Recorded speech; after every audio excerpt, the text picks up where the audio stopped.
রাসূল পাক সাল্লাল্লাহু আলাইহি ওয়াসাল্লামের মিম্বার শরীফ যেখানে উনি দাঁড়িয়ে খুতবা দিতেন এবং ওনার যে হুজরা মোবারক ছিল, এখন যে ওনার রওজা মোবারক আছে, এর মাঝখানে যে জায়গা আছে এটাকে রিয়াজুল জান্নাহ বলা হয়, জান্নাতের বাগান বলা হয়।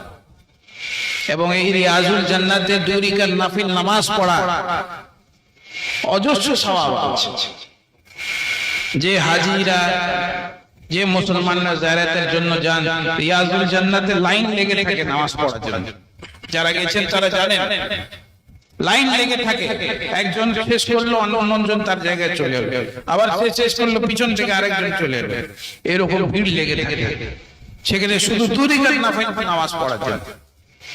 ওই নফল নামাজ কোন সাধারণ জায়গাতে পড়ছে না, সে জান্নাতের বাগানে নামাজ পড়ছে।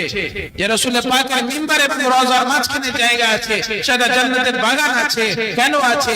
এই জন্য যে রাসূল পাক সাল্লাল্লাহু আলাইহি ওয়াসাল্লাম নিজের হুজরা থেকে বেরোতেন, মিম্বারে যেতেন, মিম্বার থেকে নামতেন, হুজরাতে যেতেন। সারা জীবন ওখানে কত হাজার যাতায়াত করেছেন, এত মুবারক করেছে ওই জায়গায়। ওই জায়গাকে আল্লাহ তাআলা জান্নাতের বাগান করে দিয়েছেন।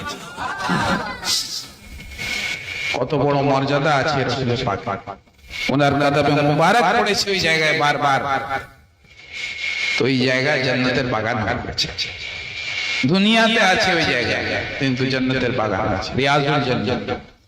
2 রাকাত নফল নামাজ যদি আপনি পড়লেন, যে জায়গায় রাসূলের পাকের কদমে মুবারক পড়েছে, সেই জায়গায় রাখছেন, সেই জায়গা কত বেশি হয়ে গেছে আপনি মনে করুন। আল্লাহর দরবারে সেই জায়গার মর্তবা কত আছে, যেখানে রাসূলের পাকের কদমে মুবারক পড়েছে। সেই জন্য ওই নামাজ আপনার মেরাজুল মুমিনিন আছে, সেই নামাজ আল্লাহর দরবারে কবুল হয়ে যায় এবং তার সওয়াব আল্লাহ তাআলা আপনাকে আতা করবেন, যেটা কিয়ামতের দিনে মানুষ দেখবে আশ্চর্য হয়ে যাবে যে কত সওয়াব। তো ব্রাদারান ইসলাম, আল্লাহ তৌফিক দেয় আপনাদেরকে যেন আপনারাও রাসূল পাকের রওজা মুবারকের জিয়ারত করতে পারেন, রিয়াজুল জান্নাতে নামাজ পড়তে পারেন। আমি সেখানে পড়ে এসেছি, আমাদের প্রিয় মুর্শিদ পড়ে এসেছি।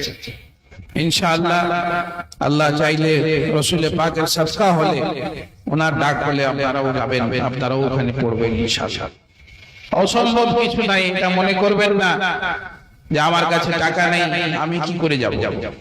যদি ওনার ডাক চলে আসে, আপনাদেরকে হযরত ঈসা আলাইহিস উদাহরণ দিয়ে বললাম, যদি ওনাদের ডাক চলে আসে, দুনিয়ার যে কোনো কোণে আপনি থাকবেন, যে কোনো অবস্থাতে থাকবেন, আপনার কাছে যদি সেই ব্যবস্থা না থেকে যাবার গ্যাপ থেকে আপনার ব্যবস্থা হবে, আপনি সেখানে পৌঁছে যাবেন ঠিক সময় ইনশাআল্লাহ।